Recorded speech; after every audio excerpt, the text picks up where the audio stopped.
السلام عليكم ورحمة الله وبركاته. أهلا بيكم كل حبايبي ومتابعين قناة إبداعات ندى. النهاردة إن شاء الله هنعمل فطاير البيتزا التركية حلوة جدا وبطريقة سهلة جدا وعجينة هشة وجميلة. قبل ما نبدأ في الطريقة ما تنسوش لو مش مشتركين على القناة تشتركوا وتفعلوا الجرس وتعملوا لايك للفيديو إن عجبكم وتشيروه مع أصحابكم. يلا بينا نشوف الطريقة إزاي هتطلع معاكي الفطاير هشة وطرية بالشكل اللي انتوا شايفينه ده، وحلوة جدا وجميلة للمناسبات وأعياد الميلاد، وممكن ولادك ياخدوها معاهم المدرسة. يلا بينا بسرعة نشوف الطريقة والمقادير.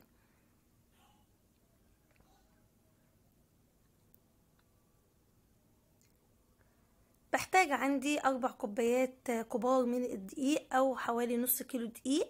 هنحط عليهم معلقة كبيرة من السكر ومعلقة كبيرة من الخميرة الفورية ومعلقة صغيرة من البيكنج باودر ونص معلقة صغيرة من الملح، وهنحط بيضة. هناخد بس البياض في العجينة، اما الصفار هنحطه على الوش هندهن بيه العجينة لما نيجي ندهنها في الاخر قبل ما ندخلها الفرن. كده احط البياض وهنخلي الصفار على جنب. دلوقتي هنحط ربع كوباية من الزيت وهنحط ربع كوباية من الحليب الدافي، دي مقدار ربع كوب اللي هو مج الشاي اللي هي نفس المج ده، ومية دافية طبعا للعجن. بقلب كل المكونات مع بعض ونبتدي نعجن. نحط شوية مية بشوية لحد ما العجينة تلم معانا. طبعا ممكن تحطي كل الكلام ده في العجانة، بس انا بعمل ايه، بعجن بايدي عشان الناس اللي ما عندهاش عجانة يبقى الموضوع سهل ليها انها تعجنها عادي جدا.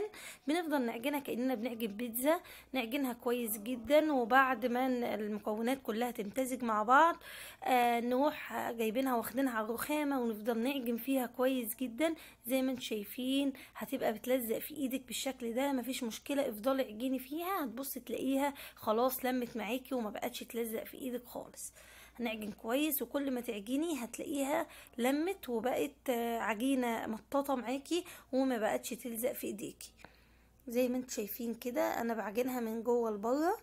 شايفين اهيت يعني خلاص اتلمت اهيت وبقت عجينه معايا طريه، وفي نفس الوقت بتمط معايا مرنه كده، مش عايزينها عجينه يابسه ولا ناشفه معاكي.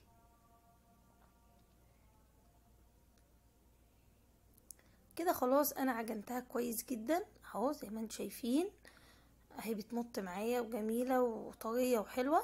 هحطها عندي بقى في البوله وهجيب الورق النايلون اغطيه بيها، او لو ما عنديش ورق نايلون كيس بلاستيك وغطيها بيها عشان ما تنشفش وفي نفس الوقت عشان تخمر كويس معايا. انا هغطيها بقى ونسيبها نص ساعة كده او ساعة. لو احنا في الصيف هتاخد حوالي نص ساعة على ما تخمر، لو احنا في الشتاء ممكن تسيبيها ساعة او ساعة ونص على ما الخميرة بتاعتك تشتغل. وبعدين هنرجع نفردها ونشتغل فيها ونكون في الوقت ده حضرنا الحشوة بتاعتنا. ويلا بينا دلوقتي نسيبها على جنب ونشوف الحشوة بتاعتنا عبارة عن ايه.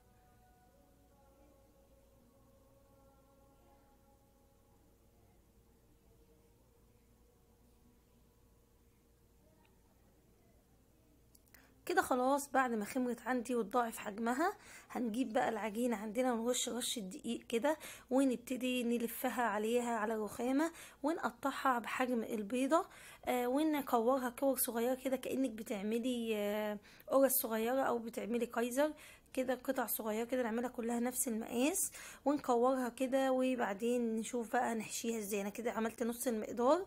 الحشو عندك بقى دي حسب اختيارك انتي، انا هحط جبن وهحط فلفل الوان.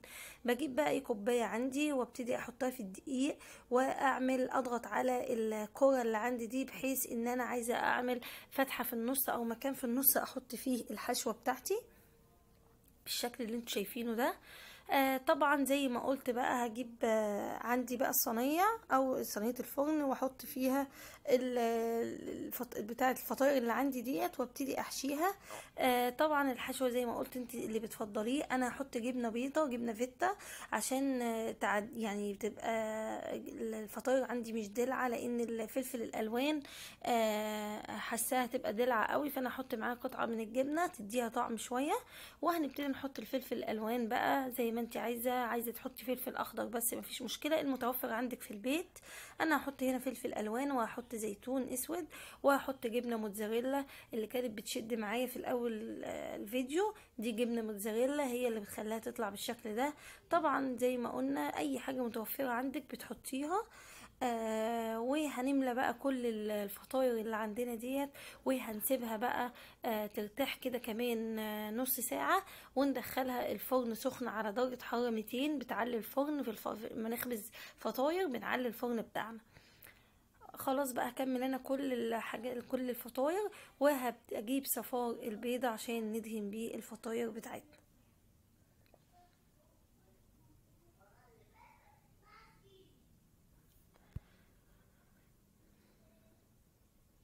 كده خلاص كل الفطاير عندي بقت جاهزة. هبتدي بقى اجيب صفار البيضة، وعشان ريحة الزفارة طبعا مش هينفع احط فانيليا لان دي حاجة يعني فطاير حادقة مش مالحة، مش حاجة مسكرة، فمش هحط فانيليا. احط بقى سنة خل كده هتضيع لي الزفارة. واجيب الفرشة عندي وابتدي ادهن عندي الفطاير بصفار البيض.